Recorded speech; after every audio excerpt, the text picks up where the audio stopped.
MLS is a very unique league that not many followers of more traditional leagues fully understand. MLS has a draft, a spring to fall season, a list of roster salary rules that fills more pages than The Hobbit, player unions, a single entity ownership system, and so many more things that Eurosnobs love to make known. But it's these oddities that make MLS so lovable because there is no other league on earth quite like it. One of the most prevalent oddities of MLS that isn't found in many other places is the insane diversity of weather within the league. With regular season play starting in late February and ending in December, our MLS schedule gets to see literally every season of weather that America has to offer. We see games like the record-setting 2019 Colorado vs. Portland game that reached as low as 8 degrees, with a couple of inches of snow, to the midday games under the beating afternoon Miami sun. Today, I wanted to really talk about the cold end of MLS game weather extremes with the elusive MLS snow game.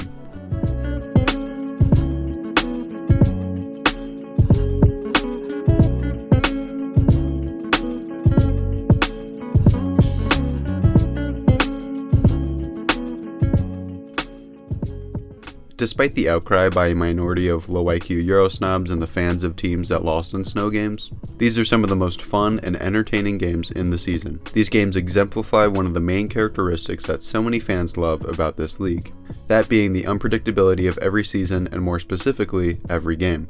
MLS is not a league where you have 3 titans that win 15 games straight against the smaller clubs lower down the table. It is a league full of possibility and parity that allows any one team to find their groove and win it all any given year. These snow games are a fun and thrilling experience where you can very easily see a small club get the best of a more dominant team through preparedness and a willingness to adapt. These snow games are unique matchups that show off a team's ability to adapt strategies in the moment and create a dynamic and unpredictable style of play to fit the less than ideal weather conditions. Every single pass, shot, and tackle becomes just that much more important and impressive in the face of Mother Nature's added little challenge. For the dedicated few that attend these nippy games, the collective feeling of camaraderie to push through the conditions makes the game just that much more sweet as the weather adds a fun extra dimension to the game.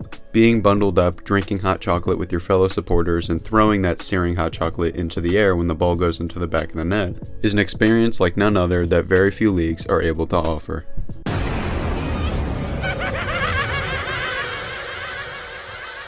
Despite the very real and obvious changes to style of play and how the game is run, one of my favorite aspects of these rare snow games are the incredible visuals that they have to offer. Beyond the thrills of the game itself and the added challenges, MLS snow matches offer a visual spectacle like no other. The incredible contrast of vibrant green turf with a blanket of shining white snow creates a mesmerizing aesthetic that captivates viewers. Against this backdrop of a snow-kissed stadium, the vibrant orange game ball stands out like a beacon of energy and vitality, punctuating the serene landscape with bursts of excitement. As players maneuver through the snow, their movements create a dynamic display, and with every pass, dribble, and shot, the orange ball leaves behind a mark on the snowy canvas, symbolizing the resilience and spirit of competition that thrives even in the harshest of conditions. This captivating juxtaposition of a snowy soccer pitch and the constantly accelerating and winding orange game ball truly is a visual masterpiece that perfectly encapsulates the beautiful game that we play, from the hot beaches of Brazil to the snow blizzards of sandy Utah. Unfortunately, these games are few and far in between, with only 15 snow games happening in MLS history, with 10 of the 15 snow games ever happening in either Colorado or Salt Lake. These cities are winter fortresses that teams come to shivering from fear and inadequate clothing for the temperature.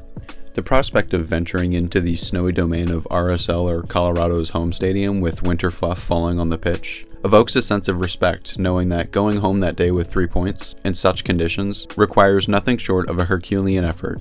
So snow games are badass in every way possible, as I just persuaded you to believe. But as it turns out, a lot of people actually low-key hate them. Many people think that the game and style of play are simply too disrupted from the conditions. The flow is completely off because of the ball rolling at odd speeds and unpredictable bounces and passes. These all lead to a less polished and cohesive style of play that many fans like to see.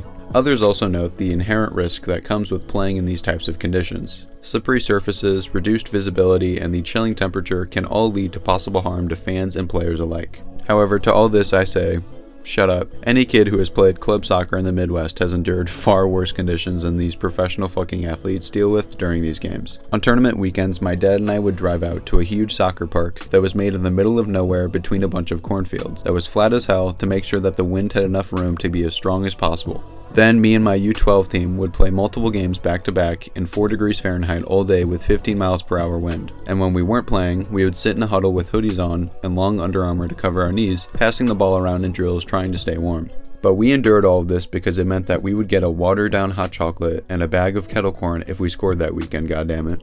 So to everyone who is saying that these conditions are too bad to play in and they feel bad for the professional soccer players, you simply do not know ball, and it shows. Another argument against snow games is that the aesthetic is actually pretty bad and it makes the beautiful game ugly. And for all those people who dislike seeing the picturesque scenery of a snow-covered stadium and a loud orange ball tiki-takiing its way around the field, I need you to know that you are simply wrong. That is possibly one of the most gorgeous and beautiful ways a soccer game can be played. Now, is it ideal for the sport and allow for efficient, effortless flow of game? Of course not. But that's going to happen sometimes, and good teams and players adapt to make the game efficient and effortless even with the horrid conditions. Sometimes snow can obscure camera angles and even get on the camera lens itself, which honestly I like, as weird as that may sound.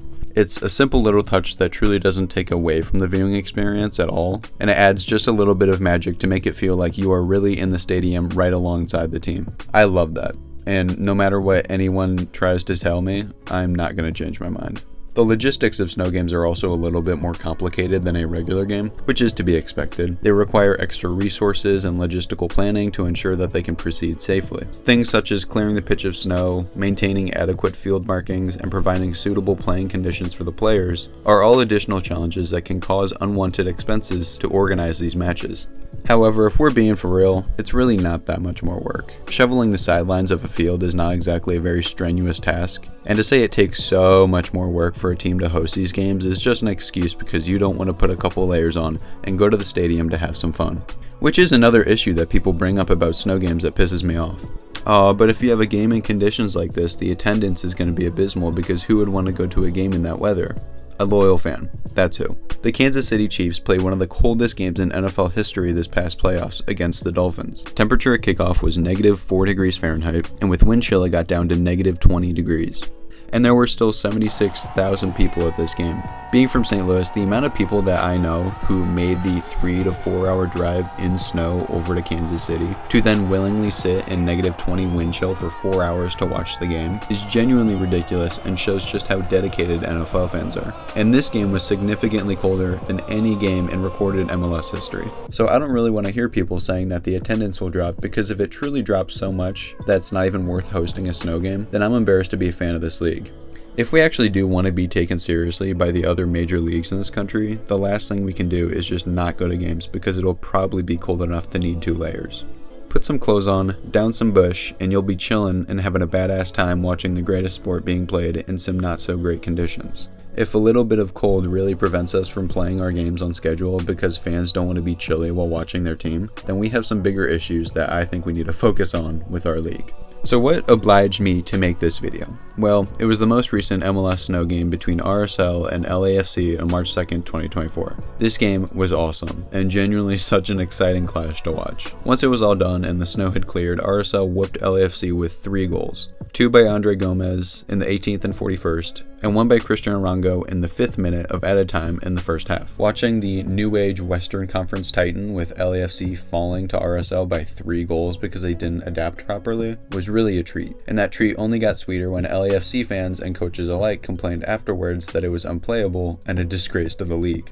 Steve, difficult conditions to play in. What kind of positive takeaways can you take away from this match and the fight? I'm not sure there are any positives other than we didn't have any injuries. It was not difficult conditions, impossible conditions. An absolute joke that we had to play today. Not safe for the players. One of the worst professional sporting events I've ever seen in my life. I feel terrible for the players who put them through this. Game could have been and should have been called many times beforehand. In my opinion, an absolute disgrace that we played today. I just want to remind you that these are professional soccer players that play this sport for a living, yet they are, according to Steve Trundolo, not capable of playing in a little bit of snow because they are impossible conditions. If this isn't copium, then I don't really know what is, because regardless, RSL scored 3 goals and kept a clean sheet against LAFC in impossible to play conditions, which I have to say is very impressive and theoretically impossible. A lot of the backlash that this LAFC versus RSL snow game is currently getting from people like Trundolo is that these games make MLS look amateurish and unprofessional compared to other leagues, which is really funny when you remember that national teams have played games against each other in snow, they play in snow in the Premier League, and they play snow in the Bundesliga. And a ton of other leagues that play in parts of the world where it snows, believe it or not, play soccer in the snow. So that claim is pretty moronic when you give it like literally any thought. Now, something that I realized when doing some pretty minimal research for this video is that there is one common denominator between all of the people who complain about snow games. They lost in the snow game. Today is, I don't understand. Play like this? Do you think we play football, soccer today? Do you think we can play soccer today? I don't care about if we win, we lose. I don't care. They scored 3 big goals. I don't care. It's impossible to play football today. I cannot talk with my teammates. I cannot write. I cannot do anything. It's impossible. This is not football. Stop the game. We play tomorrow or any other day. I don't care. This is not football. It's impossible. Like, what is try to be long balls to try to the wind is impossible.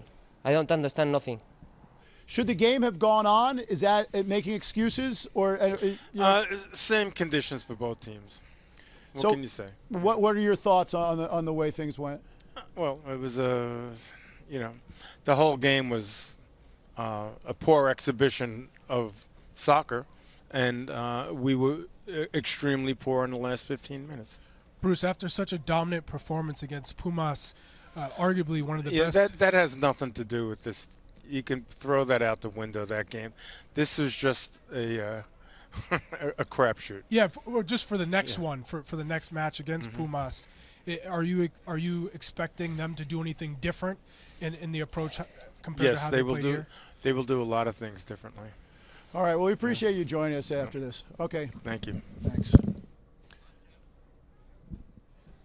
Well, I think that you're going to get as much out of these interviews as you are out of the weather conditions. Yeah. So whenever an MLS match proceeds in difficult weather conditions, the team and the fans that lost have an easy scapegoat to explain why they lost by simply blaming it on the snow, rather than their team's inability to adapt to the conditions. So you probably know how I feel about snow games by now. They're fun, exciting, one-off games that offer a different experience than your average MLS game. They create some of the most fascinating and gorgeous visuals of any game throughout the year, and allow teams to show off their ability to alter their strategy in real time to win. Now, do I wish every game were a snow game? Hell no. That would suck. Do I enjoy partaking in the viewing of a snow game once a season and laughing at the butthurt team that loses as they complain about the conditions? Of course, because MLS snow games are awesome.